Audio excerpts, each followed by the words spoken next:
एक ऋषि के श्राप ने स्वर्ग तबाह कर दिया। देवता सड़क पर आ गए।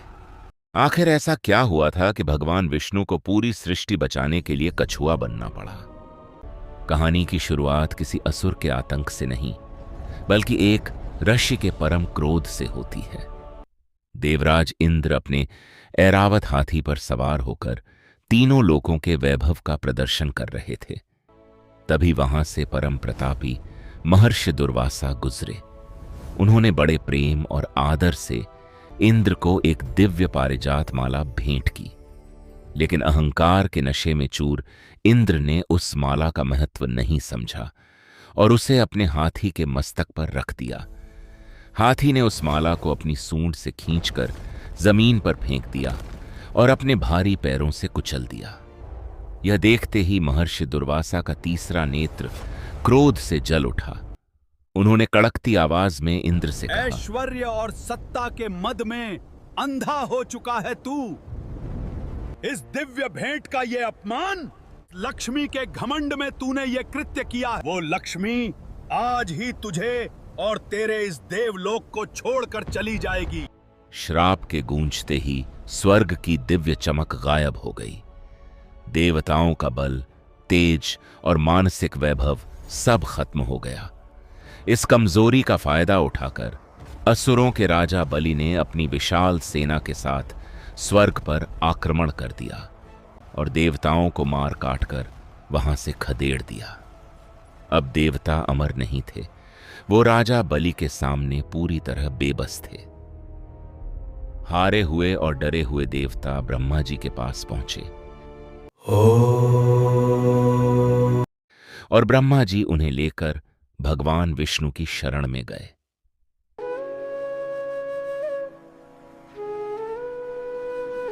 क्षीर सागर में शेष शैया पर लेटे नारायण ने अपनी आंखें खोली। देवताओं की व्यथा सुनकर उन्होंने मुस्कुराते हुए एक कूटनीतिक मार्ग दिखाया। देवताओं, संकट बड़ा है, इसलिए समाधान भी असाधारण होगा।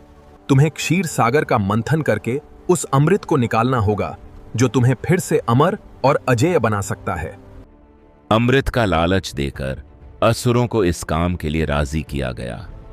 मंथन के लिए मंदराचल पर्वत को मथानी बनाया गया और वासुकी नाग को रस्सी की तरह लपेटा गया। लेकिन जैसे ही उन्होंने पहला खिंचाव लिया, पर्वत सीधे पाताल में डूबने लगा। चारों तरफ हाहाकार मच गया। असुर चिल्लाने लगे, भागो! ये पर्वत हमें समंदर में दफना देगा। अगर पर्वत पूरी तरह डूब जाता तो मंथन का अंत वहीं हो जाता और पूरी सृष्टि हमेशा के लिए अंधेरे में खो जाती।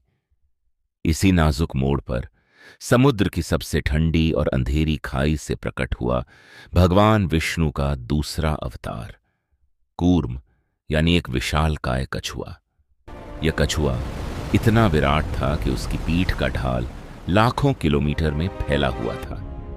भगवान कूर्म ने अपनी मजबूत पीठ को उस डूबते हुए मंदराचल पर्वत के ठीक नीचे लगा दिया। पहाड़ रुक गया। नारायण की कड़कती और आश्वस्त करने वाली आवाज समुद्र की गहराइयों से गूंजी, देवताओं और दानवों, डरो मत, अपनी पकड़ मजबूत करो और मंथन प्रारंभ करो। मंदराचल को अब मेरी पीठ संभाल रही है। मंथन फिर से शुरू हुआ। एक तरफ से देवता और दूसरी तरफ से असुर वासुकी नाग को पूरी ताकत से खींच रहे थे। पर्वत घूम रहा था। इस महामंथन से समुद्र की छाती फटने लगी और एक एक करके 14 अद्भुत रत्न निकले। सबसे पहले कामधेनु गाय आई, फिर उच्चैःश्रवा घोड़ा, ऐरावत हाथी और साक्षात धन की देवी मां लक्ष्मी प्रकट हुई।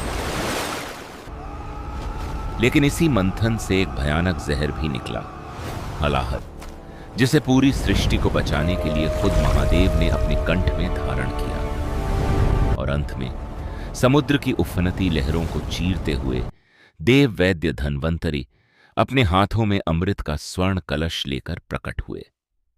असुरों ने उसे तुरंत छीन लिया, लेकिन भगवान विष्णु ने मोहिनी रूप धारण करके अपनी चालाकी से वो सारा अमृत देवताओं को पिला दिया।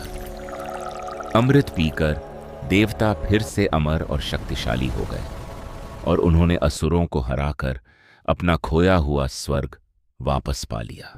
कूर्म अवतार हमें जीवन का एक बहुत बड़ा सत्य सिखाता है। जब भी आप अपनी जिंदगी में किसी बड़े लक्ष्य को पाने के लिए मेहनत करते हैं, जब आप अपने हालातों का मंथन करते हैं, तो मुश्किलें आपको नीचे गिराने की कोशिश करेंगी।